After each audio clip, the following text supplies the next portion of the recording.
Hello guys, আসসালামু আলাইকুম। আমরা মাছ ভর্তা করতেছি। কাঁচা পেঁয়াজ কুচি, তারপরে একটু রসুন কুচি আর শুকনা মরিচ ঝাল ঝাল। খেতে ভর্তা খেতে তো অনেক মজা, ভালো জানেন।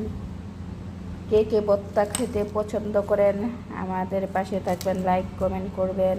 আপনাদের পাশে আমরা আছি ইনশাআল্লাহ।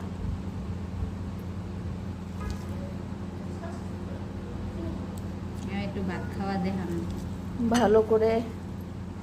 ভালো করে পেঁয়াজটা ভালো করে মাখাই নিতে হবে, সর্ষে তেল দিতে হবে।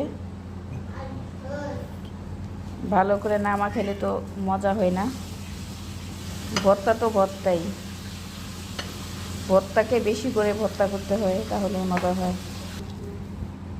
এই যে মাছ দিয়ে দিচ্ছি, ভালো করে মাখাই নিচ্ছি, একটু জাল জাল দিয়ে একটু খেয়ে দেখি কেমন লাগে।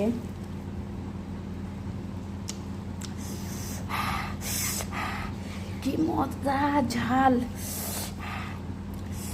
সবাই পাশে থাকবেন, ভর্তা যারা যারা পছন্দ করবেন লাইক কমেন্ট করবেন, পাশে থাকবেন। Tata, bye bye.